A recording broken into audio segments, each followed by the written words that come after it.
नमस्कार मित्रांनो, बाई तुझा आशीर्वाद मालिकेच्या आजच्या जबरदस्त भागामध्ये सुलू रडताना दिसत आहे. कारण तिचा प्लॅन फ्लॉप झाला आहे. अवनी पुन्हा दांगटांच्या घरी आली आहे आणि त्यामुळे ती देशमान्यांना शिव्या घालत आहे. सोबतच रडणाऱ्या अवनीला आता इथे राजाने प्रेमाचा घास भरवलाय. मित्र म्हटली, पण जेव्हा तो खरंच मला सोडून जाशील का, असा सुद्धा प्रश्न तिने राजाला विचारला आहे. यावर राजा काय उत्तर देतो हे सुद्धा आपल्याला पाहायचं आहे. त्यामुळे हा व्हिडिओ शेवटपर्यंत पहा. तर आता प्रेक्षकांनो, इथे सुरुवातीला स्वाती सर्वांना म्हणत असते, आपण तिच्याबरोबर फार चुकीचं वागलोय. अशा पद्धतीने आपण तिच्याबरोबर वागायला नव्हतं हवं. तिच्या मनाचा, तिच्या एकदा विचारांचा आपण विचार करायला हवा होता. नेमकं तिला काय पाहिजे ह्या गोष्टी आपण तिला कधी विचारल्याच नाही आहेत. तेव्हा चंद्रकांत स्वातीला म्हणत असतात, स्वाती, तिचा एवढा पुळका करू नकोस. आपण जे काही केलं आहे ते अगदी बरोबर केलं आहे. अगं, तिच्या समोर मी तिचा युगो जाळला आहे. खरं तर मला असं वाटतंय ना, त्या ड्रायव्हरसोबत तिला राहायचं आहे. हे फक्त सर्टिफिकेट्स आणि ह्या सगळ्या गोष्टी फक्त एक बहाणाच आहे. आणि तेव्हा महेश म्हणत असतो, हे बघ स्वाती, तिच्यासोबत जे केले ना ते अगदी बरोबर केले. मला तर असं वाटतंय की त्या दांगट पाटलांच्या पोरांना हिला फक्त कामाला लावायचे, नोकरीला लावायचे आणि येणाऱ्या पैशामध्ये मजा करायची. बस एवढंच काहीतरी असू शकतं. असं सुद्धा आता इकडे महेश बोलत असतो. तेव्हा स्वाती म्हणत असते, पण आपण तिची फार हरासमेंट केली आहे. असं करायला नको होतं. मला अजूनही तेच वाटतंय की आपण तिच्यासोबत, तिच्याबरोबर किती चुकीचं वागलो आहोत. खरंच सांगते, आपण असं अजिबात करायला नको होतं. असं सुद्धा आता इकडे ती बोलत असते. आता हे सगळं काही बोलल्यानंतर इथे मात्र स्वाती म्हणत असते, पण बाबा, आपण तिला इथे बोलवून घेतलंय आणि त्याचबरोबर तिचा असा अपमान केलाय. अशा पद्धतीने आपण तिच्याशी वागलोय. तिला फक्त तिची सर्टिफिकेट्स हवी होती. ती सर्टिफिकेटसुद्धा आपण तिला दिली नाही आहेत. आपण का असं वागलोय? तेव्हा मात्र चंद्रकांत म्हणत असतात, जर हरासमेंट काय असेल हे जर तिला समजायला हवंय, कळायला हवंय, तर ते चंद्रकांत देशमाने ते सुद्धा लवकरच तिला सांगेल. असं सुद्धा आता इकडे ती बोलत असते. तेव्हा मात्र स्वाती खूप घाबरते की त्यांनी अवनीच्या बाबतीत आणखी काहीतरी वेगळं असं करायला नको आहे म्हणून. तेव्हा चंद्रकांत म्हणत असतात, आता काही जरी झालं तरीसुद्धा, तिचे जरी सर्टिफिकेट जाळलेले असले तरीसुद्धा तिला ह्या घराचे दरवाजे कायमसाठी बंद आहेत, असं सुद्धा आता इकडे ते बोलत असतात. तेव्हा मात्र स्वातीला अजूनच टेन्शन आलेलं असतं की आता मी अवनीसोबत कशा पद्धतीने बोलू आणि त्याचबरोबर ती माझ्यावर इथून पुढे विश्वास ठेवेल का, काय करेल, ह्या सगळ्या गोष्टी आता इथे स्वातीच्या मनामध्ये येऊन गेलेल्या असतात. महेश म्हणत असतो, हे बघ स्वाती, तुला उगाचच तिचा एवढा पुळका येऊ द्यायची काहीही गरज नाही आहे. येते का तुझ्या ध्यानामध्ये? काही जरी झालं ना तरी ती फार चुकीचंच वागली आणि चुकीचं वागूनच तिने हे सगळं काही केलं आहे. त्यामुळे आता नाही त्या गोष्टी आणि नाही ते हे सगळं काही तुला बोलण्याची वगैरे अजिबातच गरज नाही, असं सुद्धा आता इकडे तो तिला सांगत असतो. त्याचबरोबर इकडे आता दुसऱ्या बाजूला आपण पाहतो, आता राजा, अवनी आणि त्याचबरोबर धन्या ह्या तिघांना सुद्धा घरी जायचं असतं. एक रिक्षा पाहिलेली होती, पण तेव्हा तिला चक्कर आलेली असते आणि चक्कर आल्यामुळे आता इथे मात्र तिला ह्या रिक्षामध्ये जाता येणार नसतं. तर आता तेवढ्यातच दुसरी एक शेरगाडी आलेली असते आणि ती आल्याबरोबर राजा अवनीला म्हणत असतो, चला आता आपल्याला ह्या गाडीमध्ये जावं लागणार आहे. मॅडम, तुम्हाला बरं वाटतंय का? तेव्हा अवनी म्हणत असते, हो मला बरं वाटतंय. मग आता इकडे धन्या हा यशोदाशी बोलत असतो आणि तो म्हणत असतो, आत्ता आम्ही घरी यायला निघालो आहोत. दादा, तू अजिबात काळजी करू नकोस. असं म्हटल्याबरोबर आता तो फोन ठेवतो आणि त्यानंतर ही लोक आता गाडीमध्ये बसणार असतात. जेव्हा ही लोक गाडीमध्ये बसणार तेवढ्यात दुसरीकडे आता आपण पाहतो, यशोदा हा धोंडूला सांगत असतो, बाबा काळजी करू नका.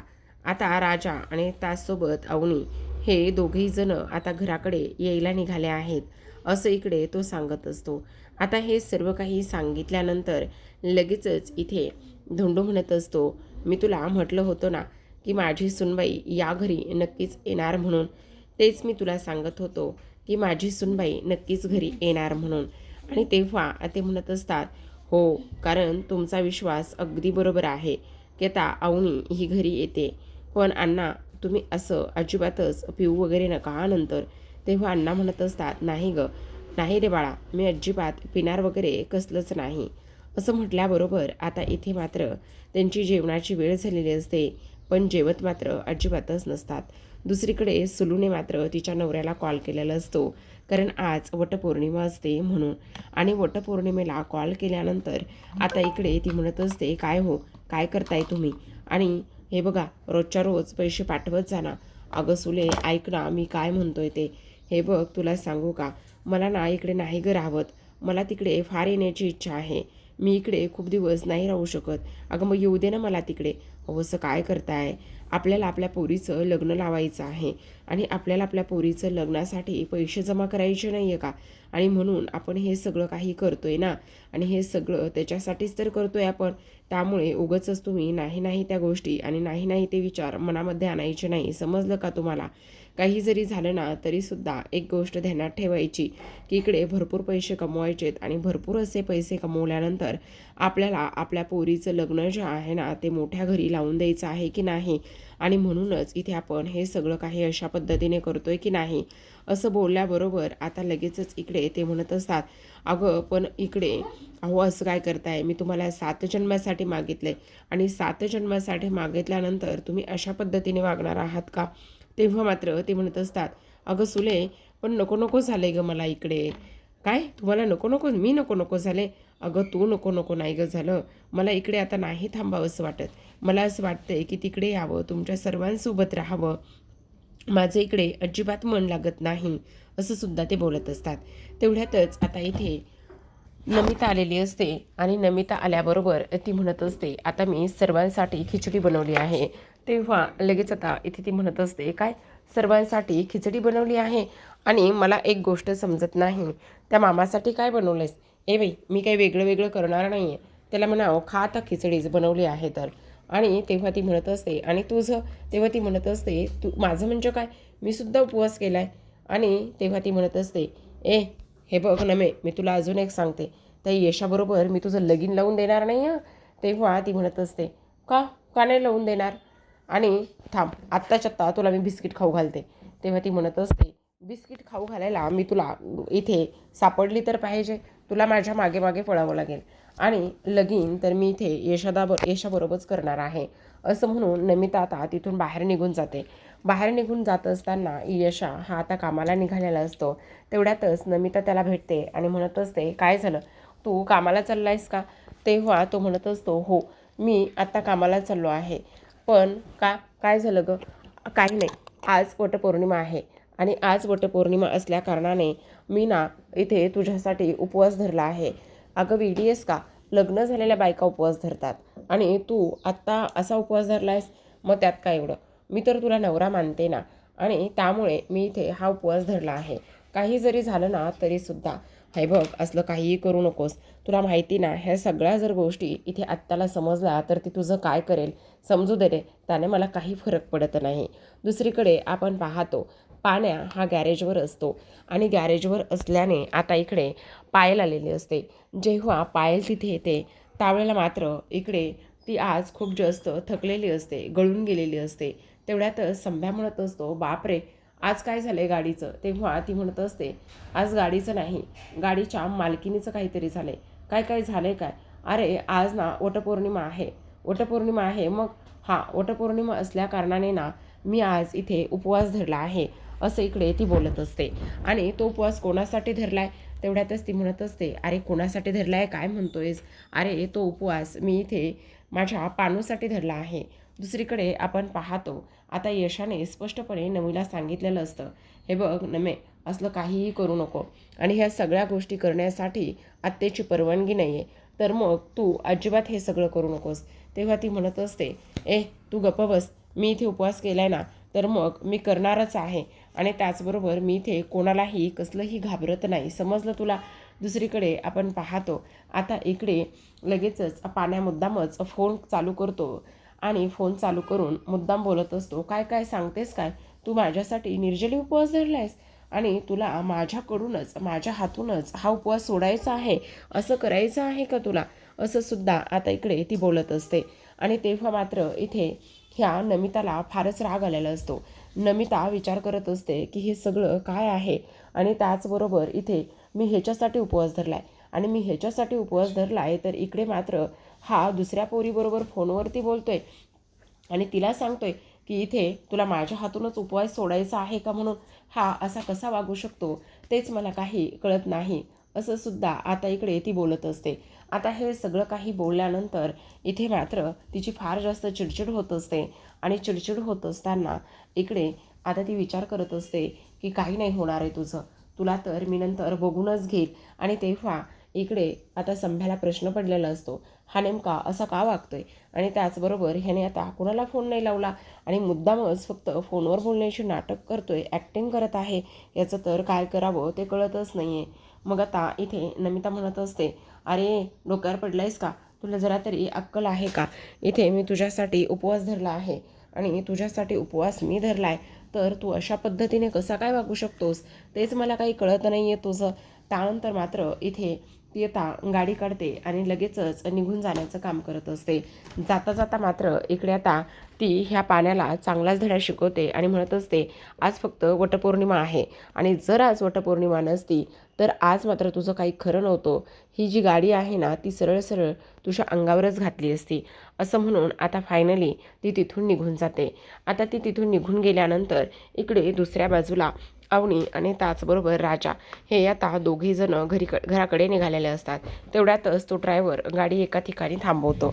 खरं तर गाडीमध्ये अशीच बसायला जागा कमी असते आणि त्यानंतर एका आजीला तो गाडीमध्ये पुन्हा बसवण्यासाठी सांगत असतो.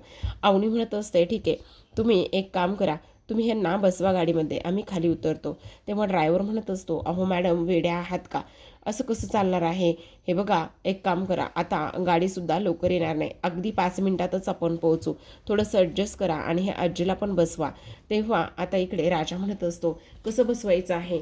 तेव्हा ते आजी म्हणत असतात, अगे पोरी सरक जरा पलीकड, बसलं की सगळी जागा होती. मग आता अवनीला मात्र जागा शिल्लक राहिलेली नसते. अवनीला आता सरळ सरळ राजाच्या मांडीवरच बसावं लागलेलं असतं. आणि तेव्हा आजी म्हणत असतात, काय गं एवढं काय बघतेस आणि काय झालं, कोण आहेस कोण तू. तेव्हा आता इथे धन्या म्हणत असतो, अहो असं काय करताय, आमच्या वहिनी आहेत त्या, लग्न झालं आहे त्यांचं आणि तुम्ही असं का बघताय त्यांच्याकडे. तेव्हा त्या म्हणत असतात, लग्न झालं आहे होय, मग झालं की, एवढं काय त्यात, नवऱ्याच्या मांडीवर बसायला तुला काय गे एवढी लाज, झालं की 5 मिनिटात तर आपण पोहोचू ना. तेव्हा राजा म्हणत असतो, अहो पण जागा तर बसायला हवी की नाही, आणि तुम्ही अशा पद्धतीने बसलाय, आता जागा नाही म्हटल्यावर तुम्ही बसायला नको होतं. मग आता आजी म्हणत असतात, हो का, आता तुमची गाडी इथेच अडून देणार आहात का तुम्ही, झालं ना, 2 मिनिटाच्या रस्त्यासाठी अंतरासाठी तुम्ही एवढं सगळं काही कशाला हे करताय, आणि नवीनच लग्न झालेलं दिसतंय तसंही तुमचं, हालू देत मग लता लवकरच पाळणा, असं म्हटल्याबरोबर आता मात्र राजा म्हणत असतो, ओ आता तर तुम्ही खूपच जास्त बोलताय बरं का, ह्या सगळ्या गोष्टी बोलण्याची तुम्हाला काहीही गरज नाही आहे, कळलं का. तेव्हा राजाचा पाय गळून आलेला असतो. अवनी म्हणत असते, तुला त्रास होतोय का. तेव्हा तो म्हणत असतो, नाही नाही मला कुठे त्रास होतोय, तुमचं थोडी ना वजन जास्त आहे, नाही नाही तुमचं कुठे वजन जास्त आहे, नाही नाही मला काही त्रास होत नाही, तुम्ही आरामात बसा. पण राजाला मात्र इकडे त्रास होऊ लागलेला असतो आणि त्रास होत असताना इकडे अवनीला ते सगळं काही जाणवत असतं. अवनी विचार करत असते की नाही नाही ह्याला ना बहुतेक त्रास होतोय आणि ह्याला होणारा त्रास पाहून मलासुद्धा थोडंसं वाईटच वाटते, असं सुद्धा आता इकडे ती बोलत असते. तर आता मात्र इथे ह्या आजीची कंटिन्यू बडबड सुरू असते. त्या म्हणत असतात, ए बाई हल्लीची पोरं ना थोडंसुद्धा ॲडजस्ट करून नकोच म्हणतात. बाई खरंच आमच्या काळचं तर काही वेगळंच होतं. ओ आजी तुमच्याकडे कोण सल्ले घ्यायला आले हो, तुम्ही उगाचच नाही ते सल्ले तुमचे का बरं आम्हाला देताय. हे बघा तुम्ही हे सल्ले अजिबात आम्हाला देऊ नका, आम्हाला तुमचं काही ऐकून घ्यायचं नाही, असं सुद्धा आता इकडे तो बोलत असतो. आता हे सगळं काही बोलल्यानंतर इथे मात्र अवनीला हळूहळू करून झोप लागू लागलेली असते. आणि जेव्हा अवनीला झोप येत असते त्यावेळेला मात्र आता इथे लगेचच राजा म्हणत असतो, तुम्ही ठीक आहात ना, तुम्हाला कसला त्रास वगैरे तर होत नाही आहे ना. तेव्हा ती म्हणत असते, नाही नाही मला कसलाही कोणताही त्रास वगैरे होत नाही आहे. आणि तेव्हा इथे आता तो म्हणत असतो, हां मग ठीक आहे, तुम्हाला कोणताही त्रास होत नाही म्हटल्यावर आपण लवकरच आता पोहोचूयात. इकडे दुसऱ्या बाजूला नमिता आणि त्याचबरोबर पायल ह्या आता दोघी जणी भेटलेल्या असतात. जेव्हा दोघी जणी भेटतात त्यावेळेला आता इथे नमिता म्हणत असते, बाई खरंच ना जाऊबाई मला तर कळतच नाही आहे. मग आता तेवढ्यातच इथे आता पायल म्हणत असते, अहो मला तर असं वाटलंच नव्हतं जाऊबाई, तुम्हाला सांगू का आता ह्या पाण्याची कोणीतरी गर्लफ्रेंड आहे आणि त्याच्यासाठी ना तिने उपवाससुद्धा पकडला आहे आणि उपवास पकडल्यानंतर ना आता मला तर काय करायचं तेच कळत नाही आहे.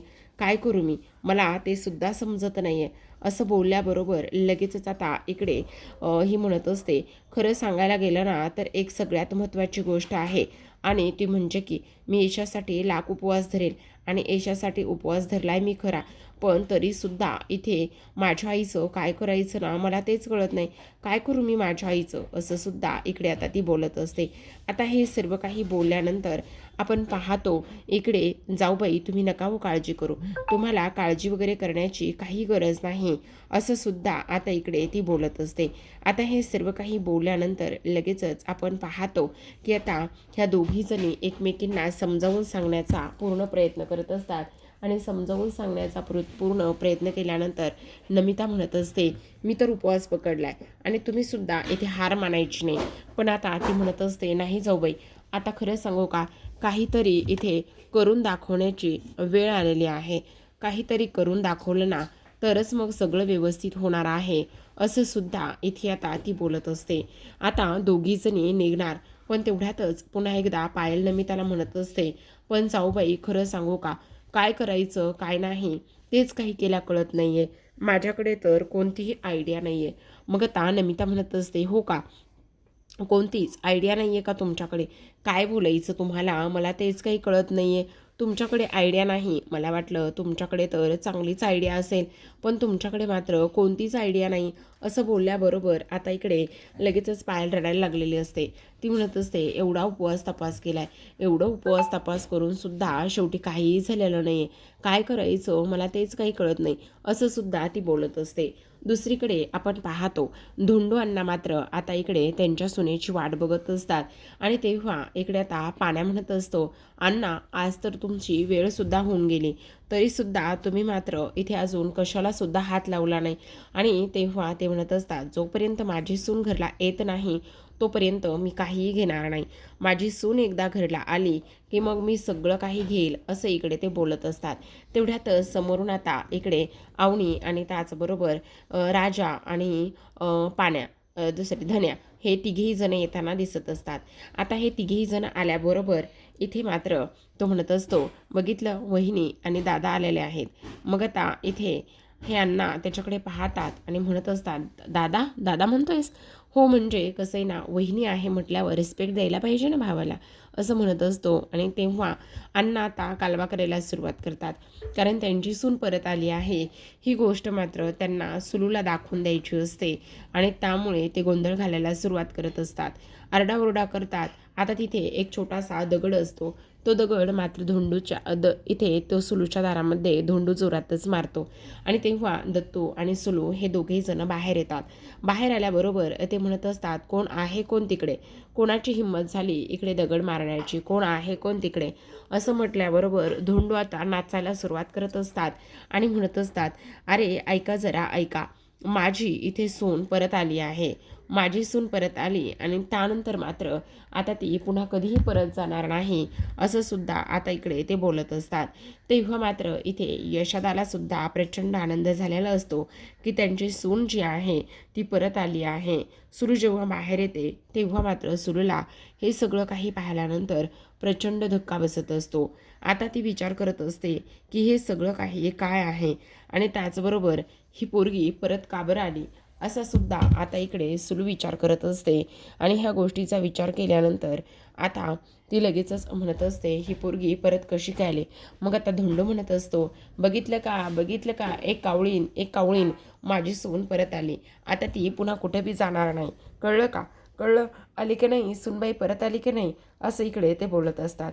आता हे सगळं काही बोलल्यानंतर इथे जो पाण्या आहे तो मात्र अण्णांना आतमध्ये घेऊन जात असतो आणि तेव्हा अण्णांना आतमध्ये घेऊन गेल्यानंतर इथे मात्र सुलूला यशोदा म्हणत असतो, आत्या एवढा ह्या सगळ्या गोष्टींचा विचार करू नकोस, दे सोडून.